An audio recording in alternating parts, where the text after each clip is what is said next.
Welcome to the Cincy Postcast. I'm your host, Kevin Wallace, and before we dive into today's episode, I want to tell you about our friends at the Empanadas Box. The Empanadas Box is a small, family-owned restaurant owned by natives of Buenos Aires, Argentina, and they have Argentine-style empanadas with 22 other globally inspired flavors available every single day. Looking for a suggestion? Well, how about the Oktoberfest empanada with bratwurst from LK sausage? It also has cabbage, carrots, onion, and mustard that is only available in the month of September. Their empanadas are available for dine-in and carry-out, but the pro move here is to get a box of frozen ones to take home. You can also find them in your favorite food delivery app. You can check them out online at theempanadasbox.com or check the link down in the description. You can find more information there, including information on their catering options for lunches, parties, and more. And a special offer to listeners of the Postcast, well, they're offering 10% off your order at their Covington, Kentucky location if you mention the Postcast at checkout. They're at 212 West Pike Street in Covington, and I am happy to report that the staff there are incredibly nice and the food is top notch. If you've been listening to the Postcast, you know we've been talking these guys up well before they were a sponsor of the Postcast. So again, special thanks to the Empanadas Box, incredible folks there. And if you go to their Covington, Kentucky location, they'll get you 10% off for mentioning the Postcast. On this episode of the Postcast, we are talking about that 1-1 draw in Montreal for the FC, a boring to bad game for the Orange and Blue is salvaged in the dying moments of the game by a Lucho Acosta penalty. We've recorded this immediately following the game, so we're a little scatterbrained in terms of how we, review this game, how we look back on this game, but just a wild one that the narrative of this game and the narrative of this team changed dramatically in the final moments of the game. In part two, well, the Chief and I, we have a debt to pay, and we pay that up, as well as looking around the league, in particular, doing some table watching and playing out some Supporters Shield scenarios for the FC. And then in part three, we are previewing, yes, they've got another match coming up.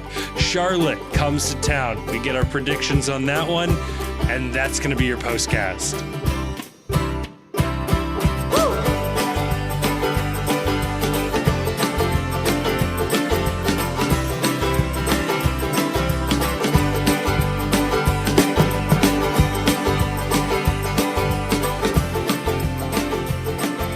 Joining me to talk about all of that and more, I am sure I've got two gentlemen who also just watched Lucho Acosta salvage that match for us. I'm joined by the Chief, and I'm joined by Grayson. Chief, do we have to go back and delete a bunch of tweets now about this team, given how the last 6 minutes of this game went? I'm on the record that you never delete tweets. Deleting tweets is a coward move.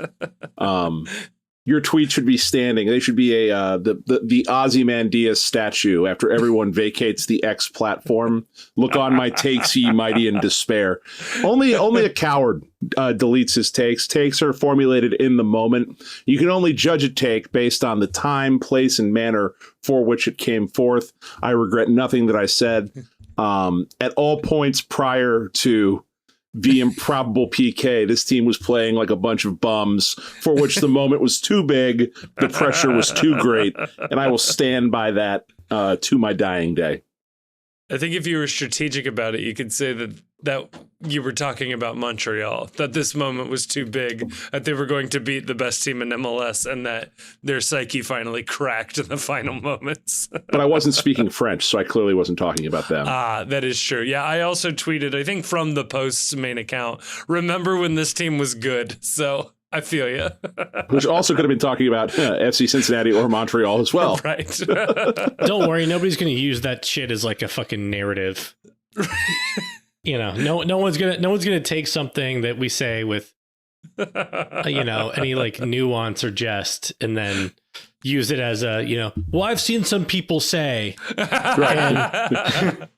Look, if we can provide bulletin board material for this team and that helps them, I'm for it. I'm happy to play a role. I'm happy to be a cog in the machine. I'm also firmly of the belief that you can't be held accountable for anything you say while you're drunk or while you're watching a sporting event. Just the rational part of your brain in both instances just isn't working. And it's pure id. It is a direct pipeline into your id as a human being when you tweet in anger while intoxicated or while watching your sports team do something. Which is why I have joined up with Moms Demand Action to draft up new gun legislation. that is sports, and I think this is going to pass the Bruin test. I really think we're going to get one by.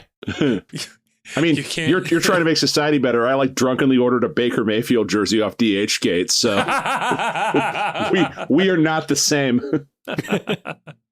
Yeah, there's something to be said too, in particular, of what you tweet, what you say while your team is losing. That's a particularly dark place. You can't have the euphoric tweets when your team is winning. But you know what I really want and I'm really looking forward to is we're on the cusp of AI just doing all of our thinking for us, which I'm really looking forward to. I would like AI to generate a Twitter timeline or an X timeline for historic events. So I want the AI algorithms to generate what the takes would have been if X had existed during Scott Norwood's field goal going wide right for the Buffalo Bills, or or you can put this to any historical event. Instead of the people on CNN covering Operation Desert Storm, I want the X timeline on that. I've seen there's one account that's doing live tweets from World War II as World War II is happening. But I think specifically with sporting events that happened in the past, I think there's a market for this. No, I think I haven't seen the World War II people, but I do think that there is. I think they're on the right page with but I assume that they're not doing it right, because you really do got to put yourself in the perspective of what if you were a fan watching Bunker Hill. You're like, we're a bunch of fucking losers. We're running. Right? You would be way overreacting to it. And then 3 months later, you'd be yeah, this team showed its heart back at Bunker Hill. Yeah, it never in doubt. The Redcoats ain't played no one, Paul. The Redcoats ain't played no one. They ain't won a road game since the French Revolution. Oh my God! You know what it is? It's the Civil War. You'd have a bunch War. of people like us who are being we were saying the entire window that Pearl Harbor was going to be attacked by the Japanese. It was too vulnerable. If only somebody could have predicted this. Pearl Harbor was an inside job. I've got the documents right here. They knew those planes were coming because they were American planes. I do like the idea. They didn't bring of enough defenders. The Civil War, but the Confederacy is all being tweeted as if they're SEC fans, and the North is being tweeted as if they're Big Ten fans. And it's we don't have any unions that can beat them at their place. And then it's we finally end up with Sherman, but he's sort of a flash in the pan. But then you end up with Grant, and he's not the most, Sherman goes down and poisons a tree somewhere on campus. I'm not trying to imply anything broader in moral about this. Sure. But read into it what you will. I do think that Confederate fan tweets throughout Civil War would read a lot like crew fans. They'd be all up in our mentions. They would be talking about Lee is the greatest, Yeah. Everything he does, they'd be he's just the greatest of all time. Lee lives rent free in your head. L's he's taken, and they would just be up in anything that mentions Grant. They'd be he's drunk. Yeah. You got lucky at Vicksburg. Or it would all of a sudden be a problem. Fucking annoying is what it would be. They would be assholes, but then the minute Grant starts setting fire to the South, they're that's not cool, man. That's not cool. Yeah, this is going too far. This is going too far. Come on, we're just we didn't ask for this. We're just, trying to defend our country. Our country is Virginia. You got this all wrong. You got this all twisted. The South Twitter during the Confederacy would be Detroit City. Like they would be launching haymaker after haymaker online. They would have like this righteous indignation that everything they believe is true and that they're fighting to preserve society the way it should be. But the second you take the fight back to them, it's, hey man, calm down. I have a mental disorder. You can't talk to me that way. It's like, bro, you have been calling me an asshole for weeks. You can't hide behind this right now. Ready to get your mind blown? Yes. Blow it. Detroit City fans and Crew fans online, same people. literally the same people. And then there would be like a handful of Union fans who are like, it's not really fair to go after Grant that way. like he was kind of in a tough position.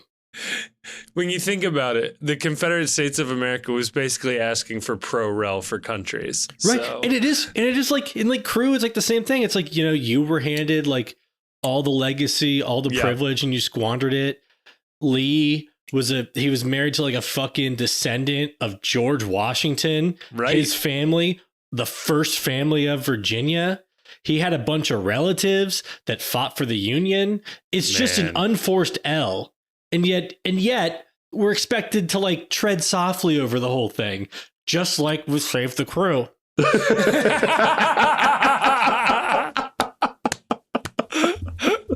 Oh my God, I love it. I love it. This makes Arlington map-free stadium, I think. So yes. Richmond is a historic Crew stadium. Nippert is Appomattox. Yes. and then like that town in that city in Brazil that has like Confederate statues. Oh yeah. But like no like meaningful like American presence anymore. Right. Is Austin. The Confederacy retreated to Austin. Yeah. It kind of did, right? Yeah, a little bit, No, if folks can't tell, I think Lucho Acosta's penalty certainly changed the mood and the tone of what this podcast was going to be. There was also help elsewhere in the league, which we will get to in part 2. But in this one, FC Cincinnati plays 92 minutes of dreadful, boring, disconnected soccer, only to be bailed out with a very sloppy goalkeeping error against Kevin's Dominic stringing Baggi. words together now, just like Lucho connecting passes to Aaron Bupenza, which I saw a headline about. Oh yeah, please. Yeah, it was in Broadway World. Oh yeah. It feels like somebody wrote it like 30 seconds ago. It's a little meandering. You know what? It's Broadway World. They have carte blanche on this show. Yes. We should get somebody from Broadway World to come and talk about all that they've done for this team. Just read back all of the old headlines and see if they can figure out what happened in the game. Someone would have to go back through the episodes and find them because I didn't save them. I'm pretty sure they delete their webpage every couple of days. So this one says, bury me a little. 1 DP is lonely, 2 is boring. Think that boop you'll keep ignoring. Still can't play side by side by side. Need to make room for company or they will drive a fan base crazy. Yeah. I think they're saying that we need to get rid of one or the other. What do you say? Is that what this writer is trying to say? I don't know. I think they need to, figure out their relationship issues. It does mature make you a little wonder. bit, realize it's important to settle down with a mate. Love the one you're with. Yeah. What if the Lucho someone replacement... to play a little too close, someone to pass it too deep. What if the Lucho replacement was coming from inside of the house is what I'm trying to say. This is we thought he was replacing Brenner, folks. He might have been replacing Lucho the whole time. Yeah, so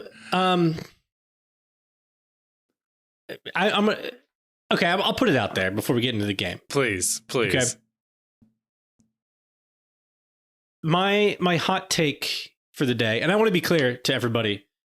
I had like kind of a fucked up day, and I can get into it. But I barely watched this game, so I'm going off of mostly like vibing. Good. How much is it possible that the purgatory of Lucho's contract situation and him feeling he needs to prove himself with an uncertain future, is that making it harder for him to settle down and learn to work with a new designated player who, if he had a long-term deal, would not be competition, would be a, long-term partner? Yeah. The only thing I can think counter to that is we've gotten some whispers. We're picking up reading between some lines. A little bit of terrorist chatter. We might see an extension this week announced for Lucho. So if that is the case, didn't the Post report that an extension was done months ago? Said formal negotiations. They put their tuxedos on to start negotiating. Sorry, honestly, I don't think this is their suit jackets, and I don't think this is that hot of a take. I mean, think about like what Lucho's going through right now, and like it's a lot of weight to place on his diminutive form. He is in an MVP race. He is the captain of a team that's leading a supporters shield race. He personally is playing for a new contract or playing in a contractually uncertain sphere right now. That's a lot of shit going on that he is worried about or that he has on his plate right now. Like, if he wins the MVP, it puts him in a different... I'm not shaking my head at you. I'm shaking my head at the LAFC St. Louis game. Oh, okay, cool. Yeah, no, so I was like... Oh. Tough reaction right there. I'm with you. Yeah. People, this is an audio medium, but since I brought up vibes, I'm not trying to give my co-host, bad vibes here. Keep going. No, I didn't have much more to say other than like, yeah, he is pressing because he's an MVP candidate. His MVP candidacy impacts his contract status, all of which impacts the team's future and how it plays right now. And yeah, I mean, I don't know that it specifically changes anything material about his relationship with Bopenza or how he plays, but it's impossible not to think that sort of thing doesn't weigh on a player's mind. They're only human. Right. Add in there, he's also seeking U.S. citizenship to potentially join a World Cup squad playing here in the U.S. So who knows where all of this stands. Hopefully we do hear something about Acosta later this week. Although, I mean, we saw it in this game. Acosta and Bopenza do appear to play better when the other one isn't on the field. And I don't wonder if an extension is not around the corner, if they aren't reassessing that, because it would be a lot of money to waste on two DPs that can't play together versus one that can clearly shine without the other one. I don't know. This was a frustrating game to watch for the starting attacking three that we expect to lead us to MLS Cup glory, I will say. All right, this game happened last night. By the time most people are listening to this, they have just watched this. So like, I don't feel bad jumping around. To that point, they pulled Vasquez and Bopenza off in this game while they were chasing a goal and chasing a result. And to me, that's kind of a fucked up vibe for a DP and a guy that you're expecting to give a big money or sell for big money this offseason. So looking at this and with all this sort of lurking around there, is that a tacit acknowledgement that Lucho is most effective when he has the freedom to be the guy by himself? Or was this a message to Vasquez and Bopenza of, y'all sucked something fierce last night. We're not going to hesitate pulling you if we think that there are better players or better form to be found elsewhere on the team. What do you guys make of that? I feel like it could be both, Yeah. But from a vibe standpoint, and I wish we could ask our vibes consultant about this, although I would never. Is from a vibe standpoint, it feels, and from half watching the portion of the second half that I had seen up to that point, it kind of felt like choosing Lucho over those two guys. Yeah. Felt like I need to either take off Lucho or take off both of our starting strikers. Yeah. Because it's capitulation. I don't think it's that, right? But it feels like this is not working at all. There was the sequence shortly before that where Arias took the ball up the sideline and very conspicuously, in my opinion, did not pass the obvious ball in to Bupenza. Yeah. And instead held on to it way too long, put it to Vasquez, who choked on it. Yeah. And it turned into nothing. But that was that was the thing the entire game, though, is that there was you had Vasquez and Bupenza on the field, and depending on who you passed to, there was an absolute certainty of what was going to happen, or a pretty clear certainty. Every ball that went to Vasquez, he took too many touches, he got the ball tangled up under his feet, and he made a meal of the chances that he had. Bupenza was perpetually in an offside position in this game. And there were multiple times where the ball was played to Bupenza, and the attack at that point died because he was coming back, or he had played himself onside, or he had drifted offside, and it was just over. And in that moment, I was texting with a friend who made the similar point, like, oh, why wasn't Arias passing to Bupenza there? And I was like, man, he has been offside so often this game. I don't blame his teammates for being gun shy about passing to him, because it's gonna ruin a chance based on the fact that he's got a foot wrong this entire game. But he was behind Arias. Yeah. In that play. Arias should know who's behind him. Yeah. But I mean, I think to Chief's point, he's been offside the whole game. At a certain point, it's safe to assume he is still offside. But yeah, no, I agree with you, Grayson. I feel like this was a choosing Acosta over Vasquez and Bupenza, because last week or last match, we saw that Kubo with Bupenza was a very viable combination. You could have very well pulled Acosta off and put Kubo in there. And hell, I would have even looked at bringing in Halsey for Arias after that. It really the three of Kubo, Bupenza, and Vasquez looked great. Yeah. Against what I would call, I know the standings don't quite bear this out, but what I would wager is the major contender with FC Cincinnati for the best team in the East. Yeah. Yeah. They certainly have the best goal differential if you wanted right. I don't know what happened after the best this defense. week. Yeah. Yeah. They're the best defense and goalie. So Orlando certainly has an argument.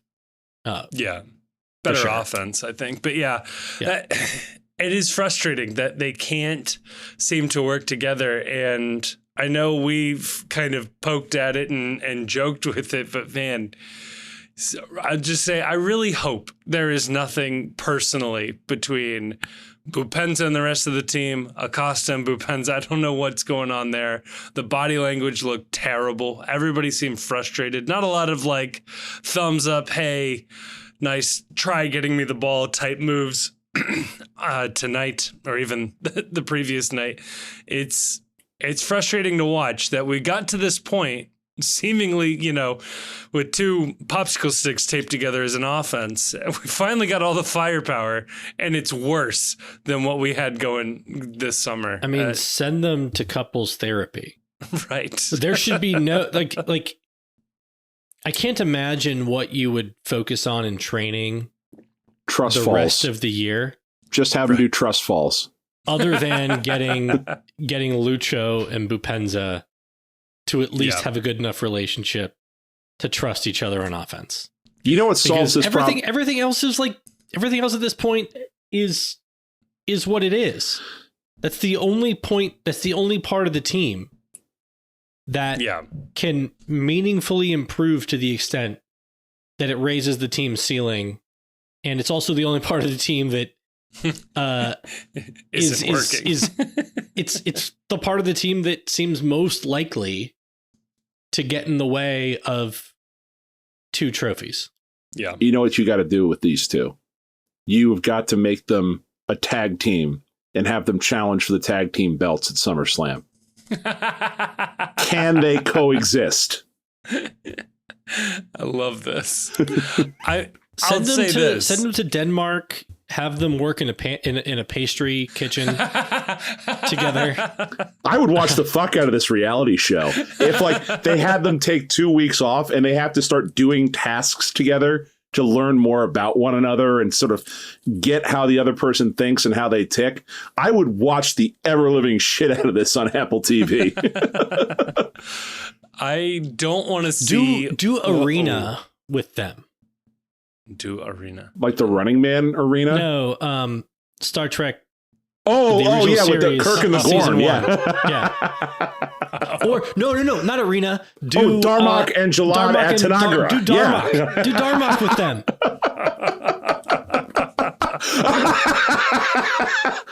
Aaron and Acosta at the Teak.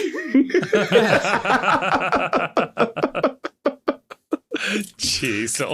or Pitch Fox. Everyone's looking for reality programming right now because there's a writer's strike still ongoing. Do you remember that show with Paris Hilton and who's the other woman? They had to go live on a farm and work on a farm. What was Simple her Life. name? It was a Simple Life, but who was it? Nicole Richie. Yeah. Just do that with Aaron and Lucho. Send them off to like a farm somewhere and have them learn how to like livestock herd. And, you can do the Lost City. Drop them into somewhere in Bolivia and have them like try to find some treasure ahead of some, billionaires or drug lords or somebody. Tropic Thunder, have them film a movie like in the middle of nowhere and don't tell them where they're at. Romancing the Stone. Like, there are all types of things you can do with this. The Amazing Race, but it's just around Cincinnati. Yeah. Oh my God. Handcuff the two of them together and drop them in a remote location. They have to find their way out. That's basically what this all boils down to. Either one of them kills the other one, therefore proving he is superior, and probably absolving us of the DP deal too, which is more important. It's not fully fully guaranteed if they're dead. So if one DP kills another, do you get out of both? Yeah, is that in the CBA? It's a twofer. One of them goes to prison, the other's dead. It's a win-win for everyone. We call that a twofer. Behavior unbecoming of the league or whatever. Yeah. If you can cancel Matko Milivic's contract for punching an amateur Quebecois guy, which, to be fair, like punching a Quebecois is, Oh, I got it. They both have to assume fake identities and register to play on a rec league soccer team together to learn how to work out their differences. I love that. That's how they end up punching each other and getting each thrown out of the league. But yeah, in like true rom-com fashion, they beat the shit out of one another, and then at some point they just end up hugging and starting to kiss. But here's the thing, right? Like, these are both... I don't know them personally, but like to be at the level that they're at, you have to be an incredibly competitive person. Yeah. And I would think that your pride would not let you. I would think that your competitive nature would force you to learn to play with another one of the, 2, 3, 4 best players on the team to win trophies. Yeah. And the only thing that I can think of from a competitive standpoint that would trump it is trying to prove that you are like the best guy because you need a new contract. Right. Not to return back to that. I admit, before somebody runs narrative on it, extremely hot, not well baked steak. Yeah, Bupenza has his contract. Vasquez has his contract and also probably has a ticket out. Is the reason why that they haven't provided a French interpreter so that Bupenza can't speak with his teammates and nobody understands what he's talking? Can we run this story back again? Oh, boy. Yeah. Here but we Dominic go. Baji speaks French, so. No. But he's been hurt, so he can't. That's true. Do, That's true. He And can't his do injury any was his language. vocal cords. The injury was specifically to the part of his brain that understands and speaks French. That'd be really funny if Baji's injury made him speak German instead of French. Like he had like some traumatic brain injury and he forgot how to speak French. I mean, the entirety of Europe suffered an injury that made French people start speaking German for a while back in the Well, the 40s. whole world suffered an injury at the Tower of Babel that made them That's true. all speak different stuff. You can learn about this and more with promo code the Post Cincy at Arc Encounter to get 20% off your visit. Yeah. Arc Encounter. No, Learn the I'm just- things your AP Bio teacher won't tell you. Yeah. We're just talking about real things that happened. Oh my God. Find fault with that statement, haters. More on that in part 2, actually, weirdly somehow.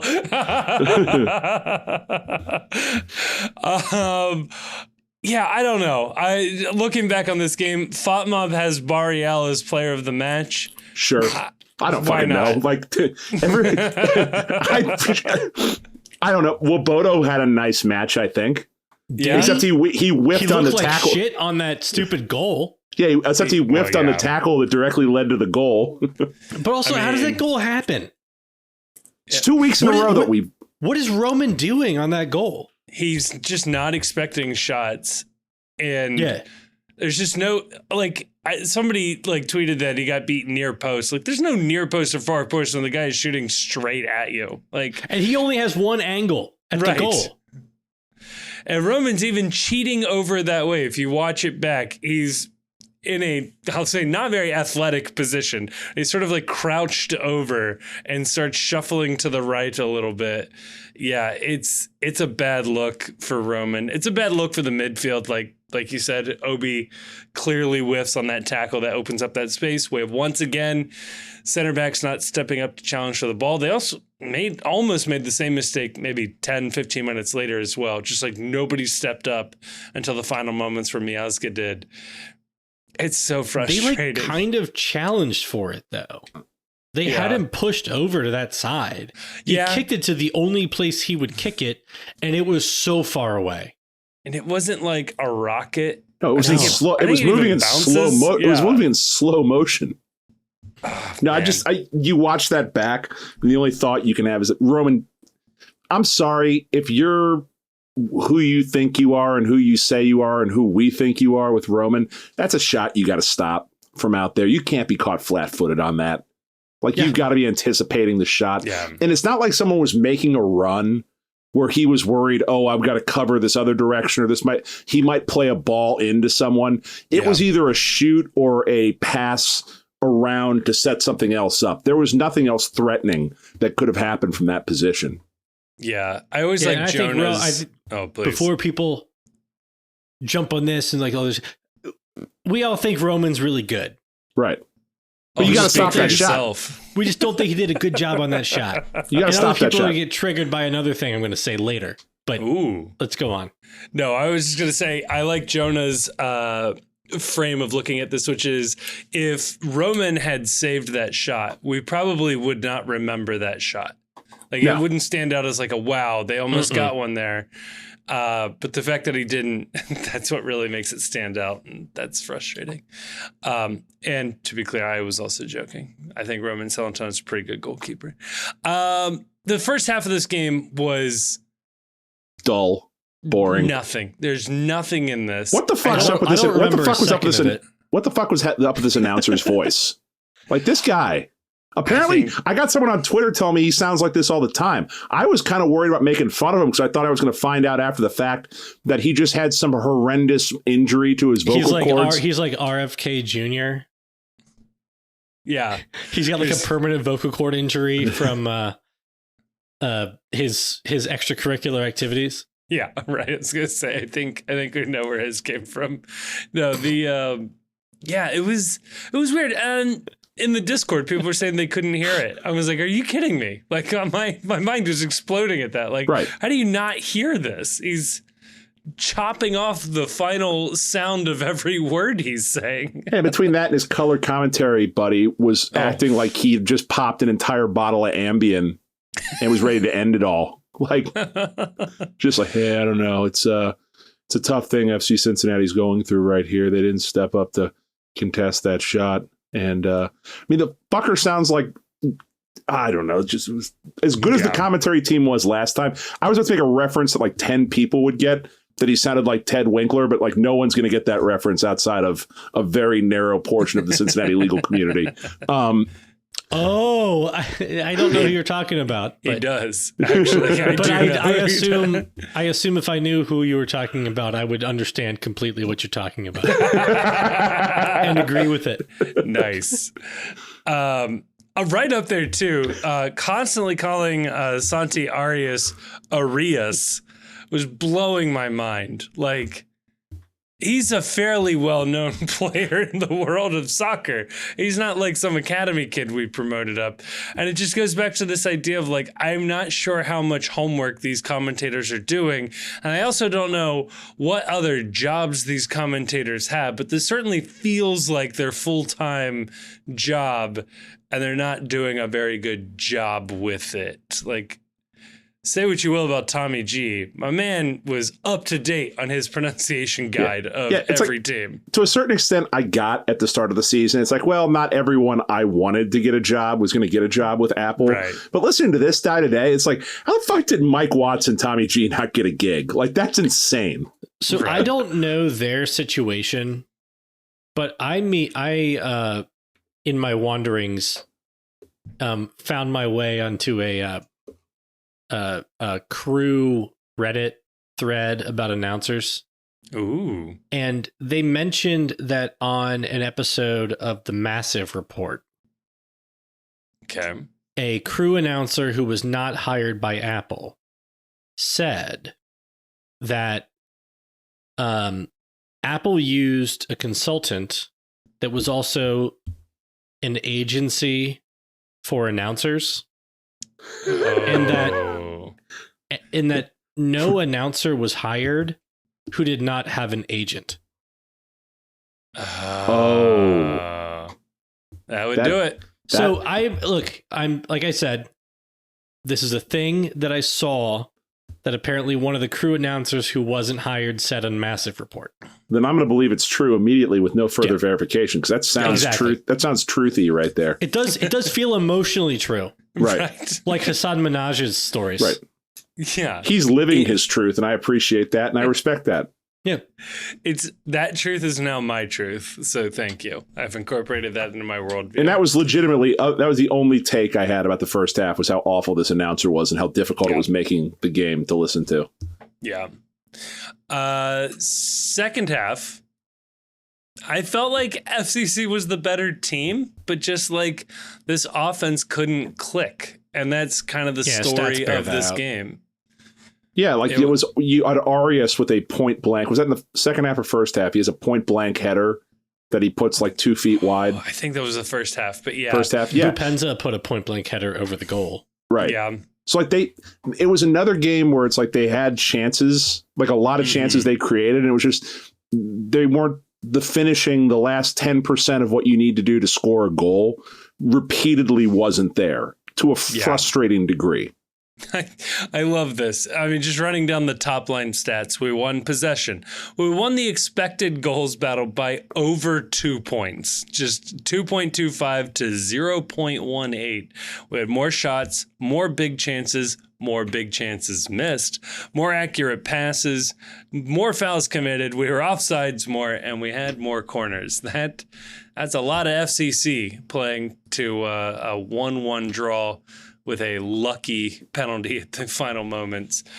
But that's what you expect the numbers to look like when you go on the road to play a team that's where Montreal is on the table. Yeah. You expect to, and the troubling thing about this game, and now it's a trend, I think, 3 games, I'd say, where for extended periods, the entirety of the Orlando game, I'd say 90% of this game and a good solid half of the last game, this team has just looked lifeless and listless, and they've been unable to finish chances. The Atlanta game. Well, I'm saying the last 3. It was this one, the Orlando, and Nashville. Yeah. Did we play Orlando? Not Nashville. Orlando, this Philly. one, and Philly. Yeah. Yeah. But I would add the Nashville game to that. I know we won that on the road, but they looked bad. I mean, we beat NYCFC and Atlanta in between then. So Yeah, I know. So I'm saying Atlanta. yeah. The Atlanta game, the Wednesday before Orlando. Yes. They looked bad for a lot of that game. Won, but they look bad. I'd agree with that. Yes. Yeah. Living up wide open spaces. Some magic, but looked bad for most of that game. Is this just the way it is in MLS, even when you're a good team? That like the difference between a good team and a mediocre team is that you look like shit and still pull points out. I mean, that's why Philly's so good, because they just decide we're both looking like shit. Right.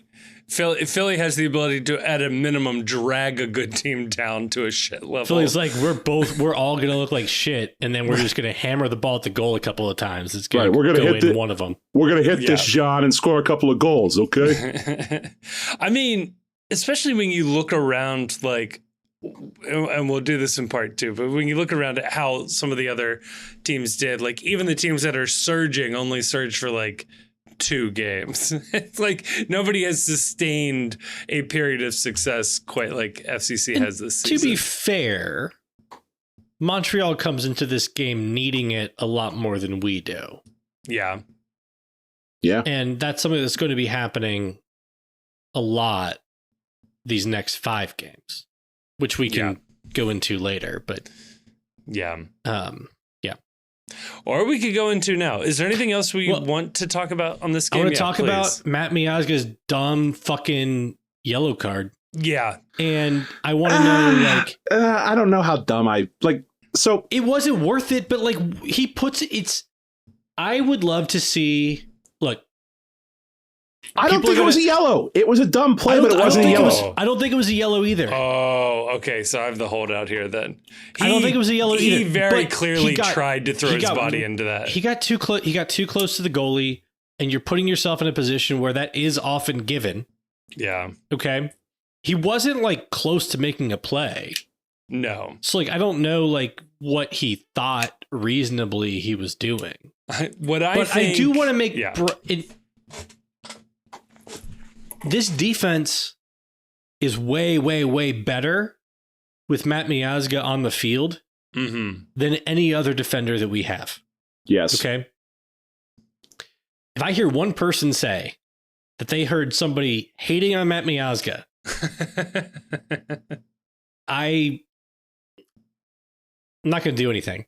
But I'm going to think some shit. But I am going to know that person is a moron.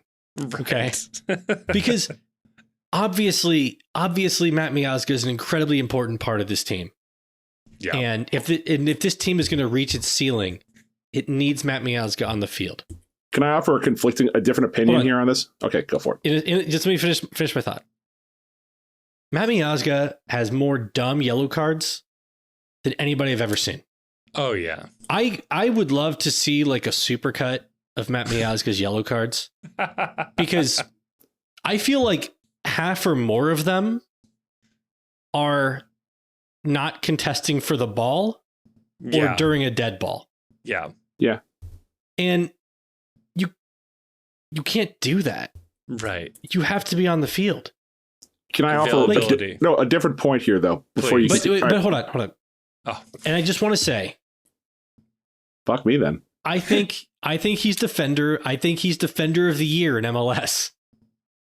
But I also worry that we're going to be in a position where we're playing a game like a Eastern Conference final and Matt Miazga suspended for the game. Yeah. And that's a problem if that happens. I have this belief that really what's going on here is that this is the way we rest players and rotate to avoid too many minutes happening on people, is that Miazga never wants to come out. Lucho never wants to come out. So these card suspensions are just timed in such a way that they're getting minutes off that they probably need anyway over the course of a season. Noonan has talked to the refs and has begged them for instead of putting Noonan in the awkward position of having to decide when to rotate, they're self-rotating the squad right now. And to me, that's leadership. Is not forcing your coach. Bull Durham, right? He's like, throw me out. Yeah. Right. Yeah. Okay. So look, if we win the Supporter Shield and Miazga and Lucho don't have any yellow card issues during the playoffs and we win MLS Cup, fuck me. Or maybe, how about this? How about this thought? You ever watch a baseball game, speaking of Bull Durham, and the team's playing a little lifeless. They're not where they need to be. You know, things aren't going the right way. What do you see the manager do sometimes? They get out there and they pick a fight with the umpire and they get themselves thrown out just to change the energy and change the vibe with what's going on. Matt Miazga goes and, starts a little bit of shit with the goalkeeper, gets him all riled up, gets a yellow. Then all of a sudden, Arias is all fired up. He gets himself a yellow. And all of a sudden, this team's got a little bit of fight, a little bit of energy. And then what happens not less than a few minutes later is this goalkeeper who's now feeling it a little bit. He just got into a fracas with Miazga. They're yelling back and forth. You're not going to give that penalty to Miazga's stupid yellow card. I'll give it the post-unofficial assist of the game. Prove me where I'm wrong. I don't care, I guess. Matt Miazga deserves that penalty more than Lucho Acosta. That's all I'm saying right there. He gets the assist on the penalty for sure. He baited the goalkeeper into losing his composure at a key moment right there. So somehow we gained a point on the standings. Whoa, sir, St. Louis just tied LAFC. Anyway. That sounds like a part two. I'm going to shut up for the rest of the segment. Can we talk about the penalty real quick? Just because I want to say I love this penalty. I love that they called this penalty. My biggest pet peeve in soccer, and I have a number of pet peeves in soccer, but one of my biggest pet peeves in soccer is how protected these goalkeeping motherfuckers are as they throw themselves around with reckless abandon. And they just expect at all times that the foul will be given to someone else for making contact with me, and I can do whatever the fuck I want. If I want to jump into a crowd of people going for the ball, I will be given the foul if I run into someone and they impede me from catching the soccer ball. Fuck that. You did something stupid. That's a penalty all the time. It rarely gets called, and I love that it got called here so much. Yes, completely agree. Lucha took a strong penalty. Was super nervous the whole time. Wasn't nervous. Wasn't nervous. Really bad time for him to miss, given how this game had gone. Once you get given that penalty in stoppage time like that, they never miss because you're thinking of it from our perspective. You're not thinking of it from Montreal's perspective. From Montreal's perspective, there was no chance Lucho was missing that kick at all. No chance. Everyone in that fucking stadium knew he was making that kick and ruining their evening as they walked out of Stade Saputo in the shadow of Olympic Stadium. Oh, it was so good. It salvaged the night for us. Love it. Yeah, I think that's all I got. Other than I do believe, at least from my recollection in real time, I wasn't able to pull it up. Miazga certainly challenges for the ball for that yellow and then takes another moment to throw his body into the keeper to maybe the ref will think my momentum carried here. Maybe the keeper will drop the ball kind of thing is what I think is what happened. But there you go. Did what he had to do. We got a point as a result. He did. He did. I'm looking at FOTMob. They gave Salentano the worst player grade on the team with Aaron Bupenza right behind him. So not great. Not great going into the playoffs. People who recently signed contracts with the team. Our two most recent contracts. You love to see it, except you don't. All right. Part two, we're going to head on over there. We're going to look around the league. We're going to look at MLS, the Shield race. We have some debts to pay, Chief. Let's go pay some debts. This episode is also brought to you by Cincy Shirts. Look, you know Cincy Shirts. You love Cincy Shirts. They've been with FCC from the beginning, and we here at the Postcast, we're just huge fans of their work. They were very early sponsors of the Postcast here, and we have always enjoyed their work. If you head on over to cincyshirts.com, that's Cincy with a Y, shirts.com, and check out using the promo code ThePostCincy, all one word, all caps, you will get 10% off your order, and you let them know that we sent you. Like, they have MLS and MLSPA licensed FCC gear available online and at their 2 retail locations in Hyde Park and Fort Mitchell. If they don't have your size on the shelf, they can print you one on the spot. That is a fantastic feature and something that I have used as well. So again, special thank you to Cincy Shirts. Head on over to their website or check the link down below in the description for the promo code ThePostCincy for 10% off your next order. And a huge thank you to Cincy Shirts. All right, we're back, and as I mentioned before, debts need to be paid. Grayson, why don't you explain to the good folks what is about to happen to their ears here? Yeah, so people, our most diligent, faithful, intelligent, discerning listeners may remember that a moratorium was placed some time ago on the mentioning of a certain player, the use of a certain name during episodes. And there was a promise. Some may think this was an ephemeral promise, that there would be retribution or punishment for those who broke the moratorium. We had our doubters. Some people thought that this day would never come, but it is here. Me, chief among them. The chief and Kevin both transgressed, and now they must atone. And so the punishment we settled on for your first offense, and we'll explain the next punishment in a moment. But the punishment for a first offense is they must give us a reading from a book of what some may call scripture. It's the book of Zimmerman, the prophet Becky Zimmerman. The book Play On, a soccer story. Play On, a soccer story. For those who I feel like this was introduced in like a very early episode. It really was. A lot of people are going to be confused. Yeah. So, because we used to have 3 listeners. Now we have 12. Yeah. That's 4-fold. But so, Walker Zimmerman is a player for Nashville SC and the U.S. men's national team. Many moons ago, we learned that his mom, Becky Zimmerman, wrote a book with his about, I guess, his experience as a soccer player, as well as the importance of his faith. Yes. And we read a bit of this book on a past episode, and Chief bought the book. And as we are all sinners, as we all fall short of our ideals, it sat by the wayside. And now tonight, our newly saved individuals, Kevin and the Chief, will read from the great book to show their newfound commitment to the word.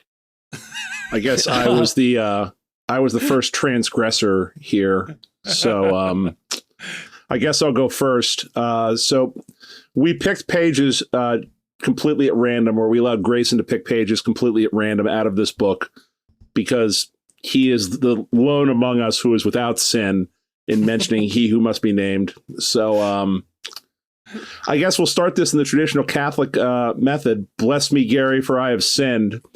This is from page 117 of Play On, a Soccer Story, inspired by Walker Zimmerman's faith journey. And because we're picking this up in media res, we're just going to go with the first word on the page, and that's it. It and walked away. I bent over to examine it myself and saw the ball pump needle Jake used on the ground nearby. Whoa, he destroyed it. It wasn't just random scratches. If you held it in an angle in the sunlight, you could see Jake's name. It says Jake Thompson. No way. Marco came back over to look. Tyler spoke up. Totally ruined now. I mean, to have Jake Thompson's name permanently etched on a cup in your trophy case would be, shut it, Tyler. No way I'm putting it anywhere but the trash. Marco took the trophy, walked to a nearby trash can and tossed it. And just like that, he seemed to be fine. All of the fuming and cursing was, poof, gone. I offered him my trophy on the way back to GSA Cafe, but he wasn't interested. I was glad. I wanted to keep mine. So why aren't you mad anymore? Tyler's curiosity got the best of him. This is the thing. I realize nobody cares at my house anyway. They're all too into their own stuff. I mean, a trophy is to display a good accomplishment. There's no point at my house. No need to display if no one even looks at it, said Marco. None of us said another word. I remembered my previous conversation with Marco and how he wanted to run away from home. Replay of the day. Tonight I'm thinking about Marco and the trophy. I can't get over how he would just throw a trophy into the trash can.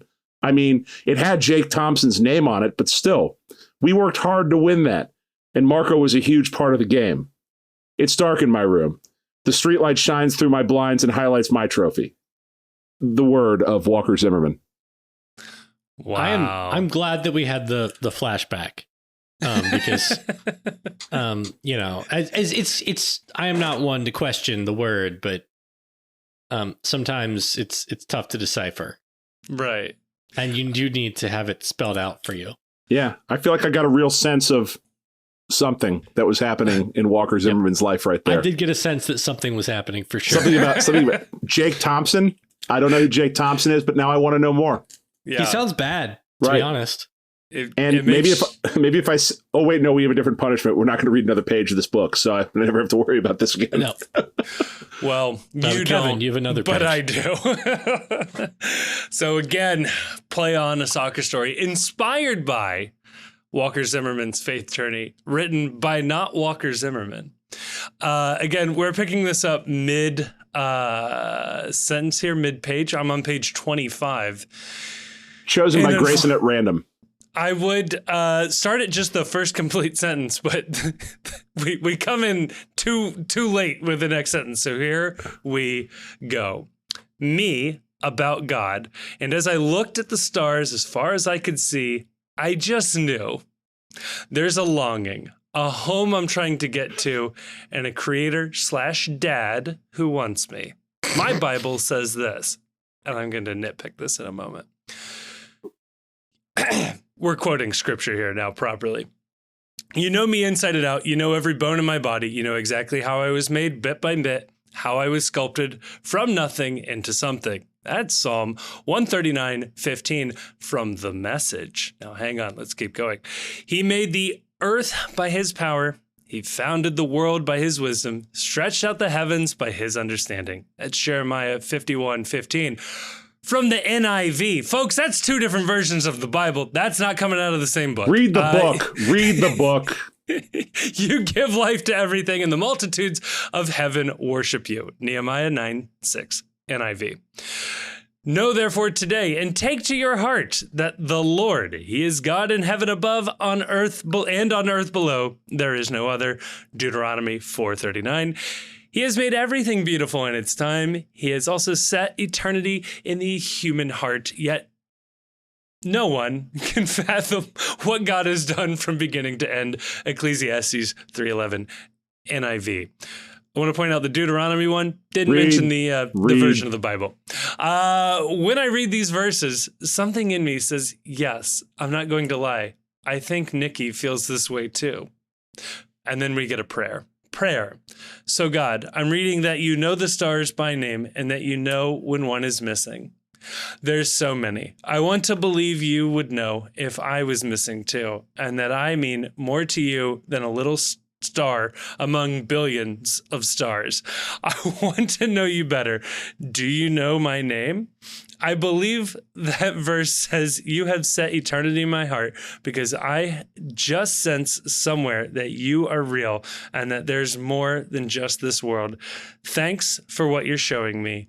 Amen. Wait until Walker finds out how many people there are. Billions of stars. We can just miss a star. That's fine. But me? You know, I did like, man, I was vibrating during Kevin's rating. I was too. I could feel it. I could feel it. Because as a raised Catholic, I found the editorializing fascinating. Right. As a raised Catholic, I didn't recognize any of those books you were reading. You sure didn't. As a raised Catholic, I was like, I thought there was just the Bible.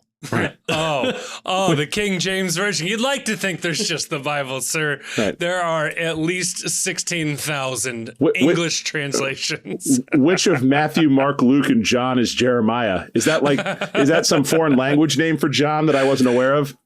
I did like that we got Deuteronomy. We're going way old school with that one, and a psalm in there. Get your Torah on. Love to see it. It's a Pentateuch.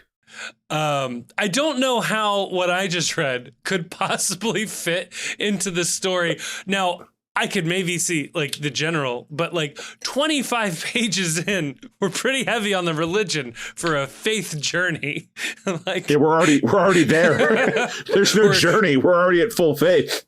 That prayer was pretty daggone close to a full-on conversion. I want to know which version of the Bible he was reading that told him to try to fake a penalty in TQL Stadium against Yerson Mosquera. Well, hey, Walker, thou shalt not bear false witness against thy neighbor. Thou shalt not bear false witness against thy neighbor, but if he's Colombian, that's fine. First off, Colombia, not our neighbor. Everyone is your neighbor. Okay, wow, Fred. Okay, Fred Rogers, calm down. That's a fucking Jesus thing. Like, who is my neighbor? Right there. Who is my neighbor? Everybody's my neighbor. That's in the Bible. See, the problem with the real Bible. The whole problem with this, though, is it says "love thy neighbor as yourself," and I hate myself, so.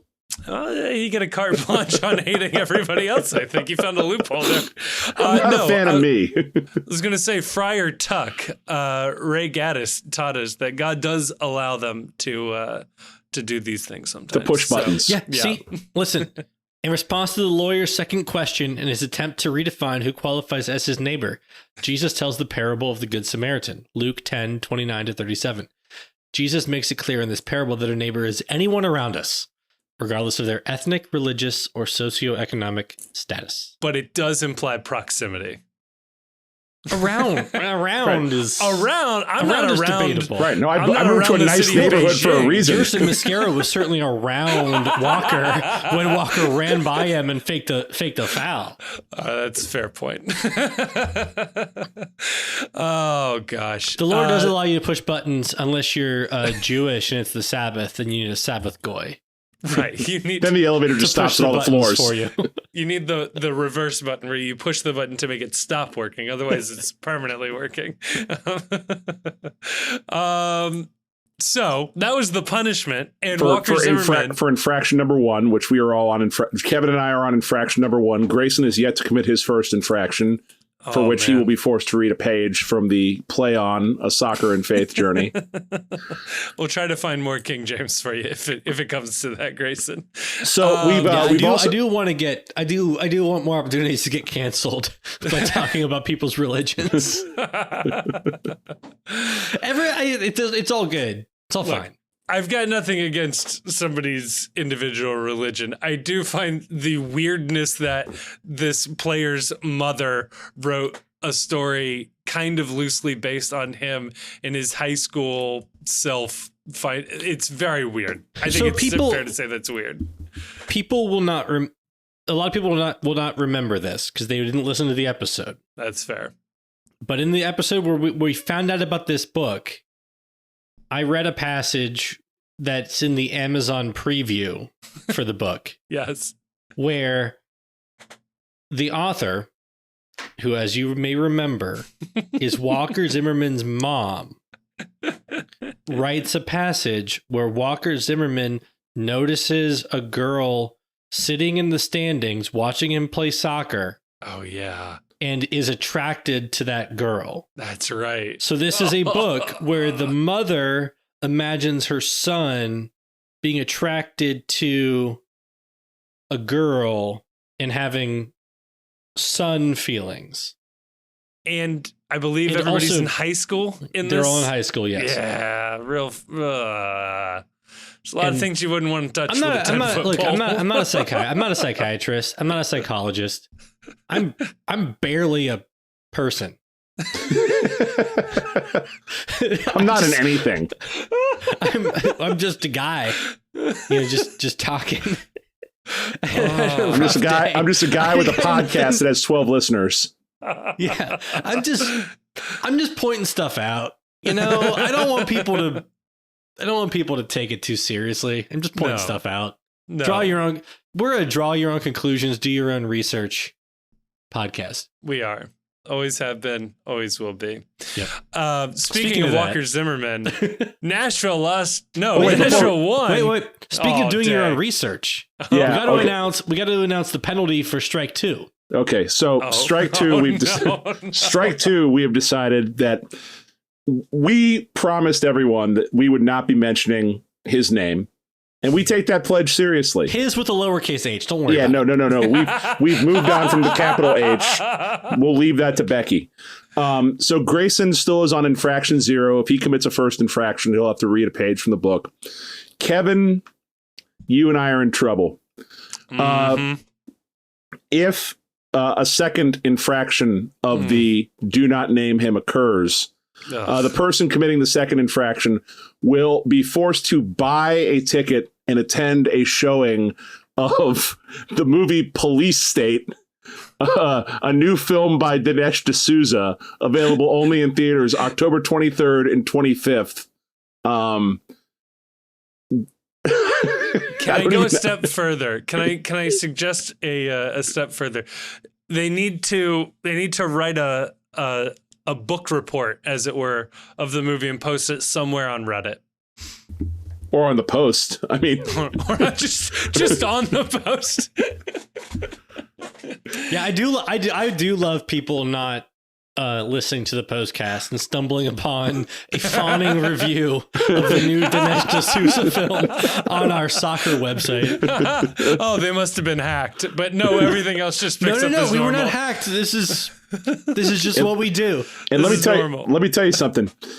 If I fuck up and say that, I am going to move heaven and earth to get Kevin to say it too, because I don't want to go to this movie by myself. I need someone else there with me so that it's very clear it's a bit, and I'm not just going because I'm a supporter.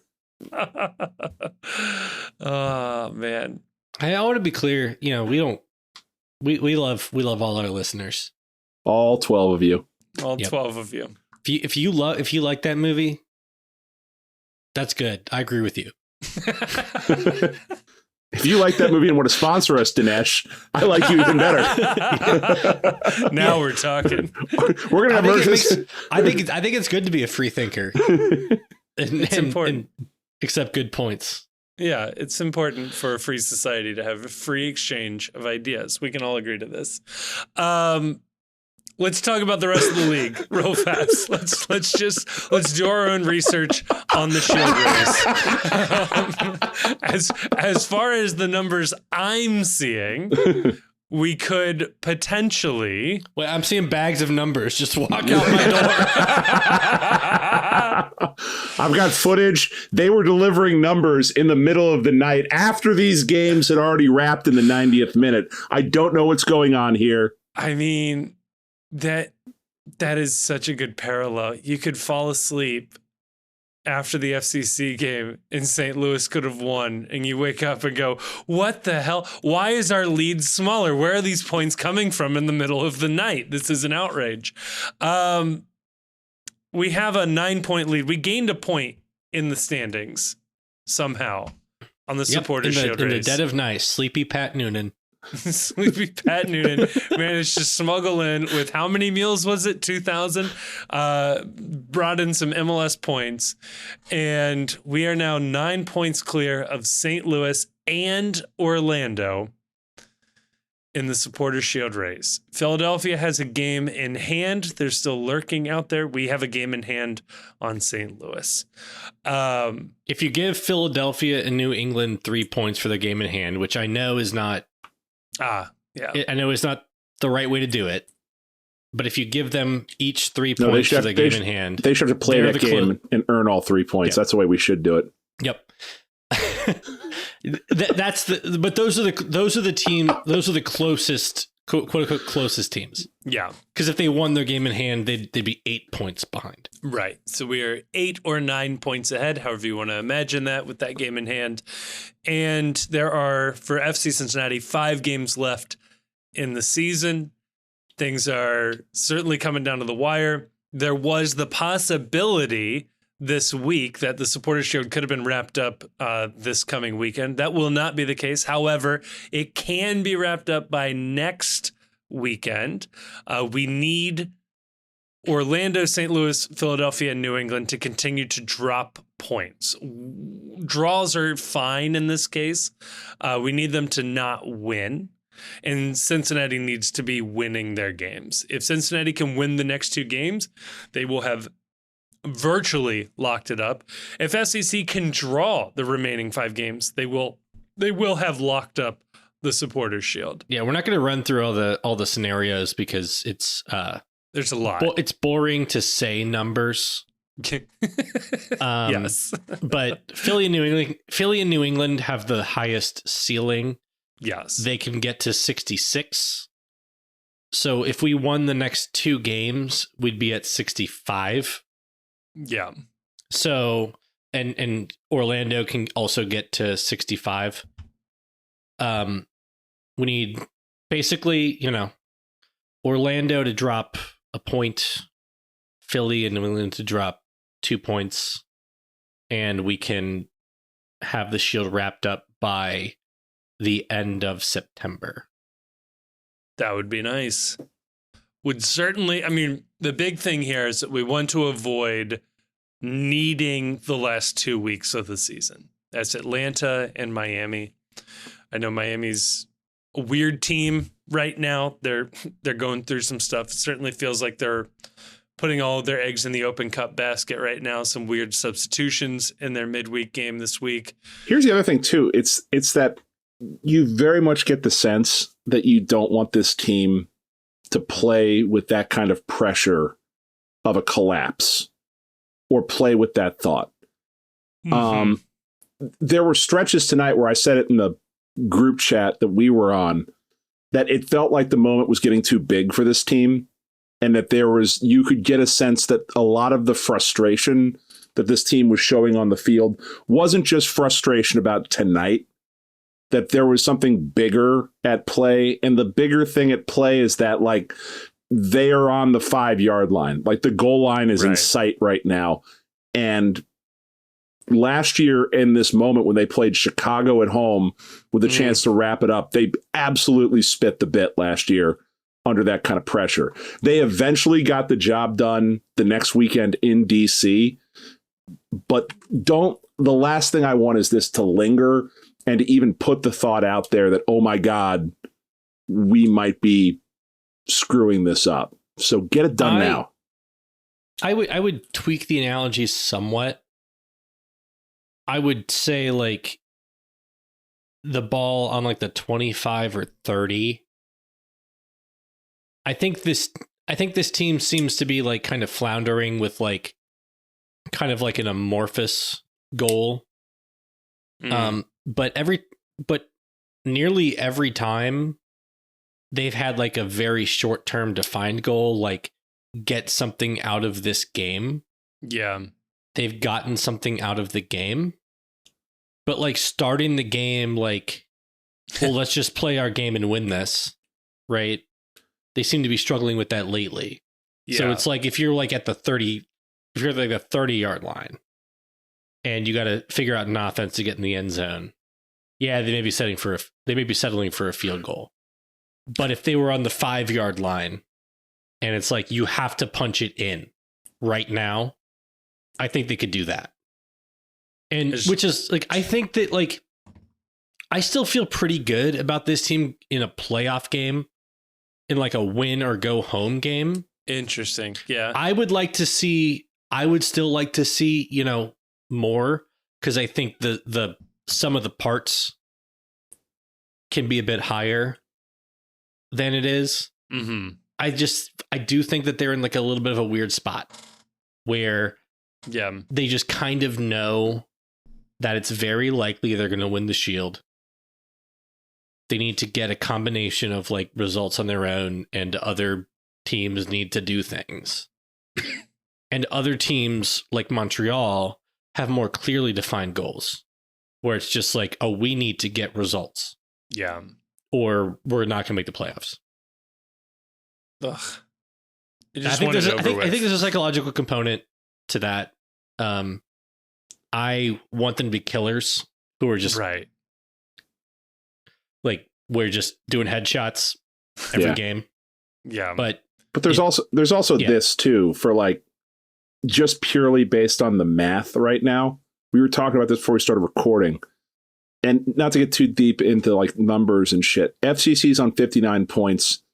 Orlando City's on 50 points. If you just assume that those are like, that's where it's at right now. If Orlando City wins out, they go to 65. If FC Cincinnati draws out, they go to 64. Like, one of the worst case scenarios you can imagine, they are still 1 point. Like, there's no margin for error for anyone else other than FC Cincinnati. And FC Cincinnati has an enormous margin for error still. I'm just mainly glad that somebody tipped us off that the script called for FC Cincinnati to win the Supporter Shield the second season of our podcast. Yeah. Right. That was helpful. Yeah. That was strategic. In hindsight, we probably should have just not done last year. We could have just jumped immediately to this year. Yeah, that was something Beth Jerding told me. He was like, you guys might want to wait a year. we got too excited, you know. We just couldn't be contained. I just want to win Supporter Shield because I think we might get to 24 listeners if that happens. That would be pretty cool. Look, I think if we get Supporter Shield, we can be happy with the season. Yeah, I'm not trying to write anything off, right? Whoa. No, if we get Supporter Shield and all 12 of you tell another one of your friends to listen, I think I'd be okay with that. I think we said this at the beginning. No, I know we said this at the beginning, and I'll stick with it, that this season is a success with a trophy. It is a failure without a trophy. And we're knocking on the door of one of those trophies. Frankly, the hardest one to win, which is, I feel like we're already willing to settle for that one, even though it is the hardest one to win. You know what I can't wait for? I can't wait for us to win the Shield and still be angry when we lose in the MLS Cup playoffs. So here's, I agree. I will be mad. Yeah. If we lose in the MLS playoffs or even in MLS Cup final. Okay. Ugh. But at home, I don't think we're at the point where we can call any season a failure where we win the Shield and don't win MLS Cup. I feel like New England can do that because they've been around a long time and like haven't won MLS Cup, right? Yeah, but their Shield was the points record. I don't know. Or at least their most recent one. Yeah. It's such a but like, look, we have like an incredibly like competitive season. Yeah. Like how many points was New England ahead of the number 2 team that year? Right? That's a good question. I'd have to go back and check. That's like a era stats thing, right? Where it's like how far ahead were you from your contemporaries? Because it feels, I don't know. It from what I can remember, it felt like it was a race, but maybe it wasn't. I don't know. I'd have to go back and check. Is there anything else we want to touch on with the rest of the league? No? Yeah, so, oh shit. Dang it. Hmm? Yeah, New England fucking run that season. Oh, nobody was close? Okay. No, they were 19 ahead in the East, and then Colorado won the West with 61. Damn. Yeah, so All that's pretty good. So at least we're keeping it competitive. But we're like, we're not far from that. No. Can we still win the points record? Is that still on the table for us? No. We can can tie it. We can tie it. Okay. Damn. Have to win out. Oof. I don't think we will, but it would be cool. That's going to be a whole narrative. Postcast sells out on the season. If you don't set the record for the most points in history, it's a failure. Yeah. I've always said that. Shut it down. All right, let's jump over to part 3. Let's preview Charlotte. Let's get out of here.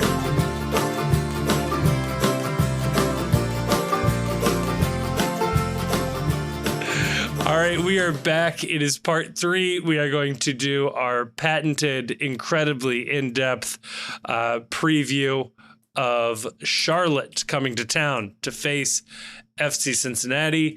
Charlotte, most recently seen battling Philadelphia to a 2-2 draw. If I remember correctly, they were leading in this one 2-0. Indeed, they were. They were winning 2-0 as of the 61st minute, and they managed to bungle it away 2-2. This is a team that is not good. They're fighting for a playoff spot, and I think FC Cincinnati should defeat them without any issue. I think it is reasonable to expect a win. I think it's reasonable to expect a big win. Am I crazy? Yes. Oh, okay. I shouldn't even follow up on that. I should just end with that. Until they really put the hurt on somebody, I just got a feeling from watching this team the last 3 weeks that it is going to be a grind until they clinch Shield. Mm-hmm. Maybe once they do that, they'll start playing freer, and the expectations and the pressure of whatever eases up for just a minute, but then they'll ratchet the fuck back up for MLS Cup playoffs. But I don't see that this team is playing with the sense of, I don't know. Everything seems wound really tight. The body language, like you said earlier, isn't great. They're missing chances.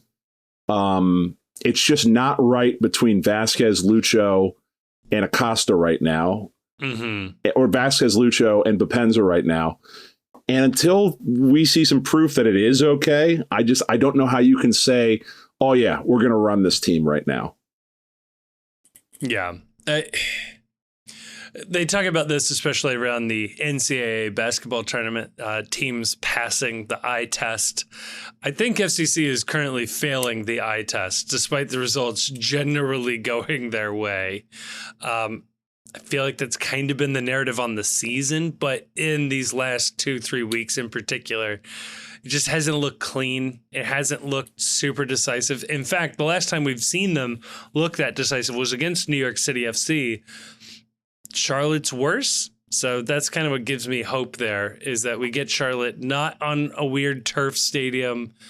We get them at home. Charlotte's not really worse. They are 1 point behind NYCFC, and NYCFC has played 2 more games. Okay. But Charlotte's still pretty bad. Yeah. They are worse on the season than Montreal. They're certainly not anywhere close to where we are, where Orlando, Columbus, Philly, New England, Atlanta, Nashville, teams that we've beaten or tied at home. Yeah. One of the worst defenses. It would be So Charlotte has scored 36 goals and given up 45. that would be that's exactly reverse of Orlando City, who is second in the East. So if they had scored as many as they've given up and given up as many as they'd scored, they'd be number 2. Wow. So, well, thankfully they haven't done that. Right. What a weird world that would be. So, like, we got to win this game this weekend. Yeah. And got to win it comfortably. Yeah. So, like, there's another thing, too, in sports of peaking at the right time. As of right now... Ooh, somebody must have read Pat Brennan's article or watched the Pat Noonan press conference before this game. Oh, did they talk about that? Pat asked Noonan about, like, peaking at the right time. Oh, well. And he like, bought into it. Yeah, no, this team is definitely... There's a sense this team peaked over the summer. And... Yeah. They've got it in them to be better. And that's sort of like, okay, so you want to win Shield. That's obviously goal 1, 2, 3, 4, and 5. But goal 6 is this team's just got to get its vibes right again. Mm-hmm. It's got to get got to get swag back a little bit. And it's got to, what this game turned into tonight was frustration, emotions boiling over. You know, Arias yelling and shouting over somebody. I'm shocked that a fight didn't break out at the end of this game. Miazga doing a cheapie on the goalkeeper to get his card. Just, you're not seeing the poise, the composure, the precision that this team was associated with when over the summer they were just punishing teams for making mistakes. The defense was smothering. And the defense has mostly been okay. I mean, it was a really low percentage shot they gave up tonight. I think the XG you talked about earlier, Grayson, bears that out. They just need to get their swag back. I'd love a big win to do that. That's what this team, more as much as winning the Shield, this team needs to set itself up so it goes into the playoffs looking better than it's looking right now and just the game moving better for them. Yeah. This is dumb as shit to say. It's the postcast. That's our brand. But you can't let Charlotte score first. Yeah. You got to be tight in the back without Miazga this weekend. You can't let Charlotte score first, because if Charlotte scores first, they're going to shut it down. Yeah. And I am not sure, and I know they all do, but I don't know that we are humming enough to break down a team that has shut it down. I mean, we were fortunate tonight, and I will take it for sure. But as was pointed out before, taking out both Bupenza and Vasquez at the same time is not the sign of a confident humming offense. I don't know. And that's not, I could be wrong. I don't view that as a very reliable strategy that you can replicate from game to game when the other team shuts it down. I mean, Philly kind of tried to shut it down on us up two. We came back in that. Montreal we subbed Bupenza in. Yeah, I mean, and he didn't have Lucho to deal with. I mean, Noonan's pretty good at finding his way out of these situations. I would like it if he didn't have to do that. If we didn't dig a fucking hole for him to climb to manage his way out of. He didn't find it out against Orlando. Right, but Orlando's yeah. Okay, so against the second best team in the league, you can't do this shit. But everybody else, the best team, we should beat them. Don't dig a hole in the good team. Don't dig a hole in the good teams. On the bad teams, I think we can play our way out of just about anything. Yeah, I mean, but don't do it. Don't do it. Just because you can do it, doesn't mean you need to do it. Don't do it. And also, I don't care about the pundits who were oh, we have to see FC Cincinnati dominate a team, or we know they can win a tough game. We need to see them. I don't give a shit what the pundits need to see. I think the team needs to feel confident and needs to dominate when they should dominate. I think MLS Cup winning, because I'll say it, I think we're going to win the Shield. Bold. Whoa. Whoa. Whoa. Throw that at me. Mark it down. September 20th. September 20th. Grayson went out on a limb. I think we're going to win the Shield. I think this team wants to win the Cup as well. And I think part of being a Cup winning team is being able to go out and dictate and having and not just like being able to dictate, because we know they're able to dictate. I think is going into games, especially in the playoffs, and vibing. Right. You know, so what I'm feeling like you are going to do it. So what I'm hearing you saying is that the real key to victory is being a dictator. Yeah. You might even want to implement a police state if you were. I didn't say exactly that, but you should say I did. Hey, I don't know. Hey Grayson, why don't you just say his name? Just try it out. Just see how it feels. Just try it on. Dinesh D'Souza? Nah, friend down in Miami. Just say it. All the cool kids do it. Our friend in Miami, Ronald DeSantis. I was thinking more of an Argentinian persuasion, but I like where you went with it. Anthony Montana. Kevin, what's your prediction for this game? My prediction is God. Are we on part 3? Yeah, we're on part 3. This is part 3. I was going to joke and say a 1-0 victory for Charlotte, but I will say a 3-0 victory for the FC. We get everything that we were asking for. Grayson? Chief, what do you think? Oh, no, let's go Grayson. I called on Grayson. Grayson. I'll 4-1. Okay. But Charlotte scores first. No, God, yeah, 4-1 for us. We score 2. Charlotte scores 1. We score 2 more. Okay. Chief. 2-1. They score first. But we win. That'd be so annoying. Yeah. No, it can't be easy. That's the way it be. Both goals scored by Brett Halsey and Alvaro Barrial, and lots of questions are left asked about the offense. How many minutes of the Confederacy talk are staying in this podcast? Keep it all. Keep it all. Keep it all. Bold. Well, much like the Confederacy, fuck Columbus.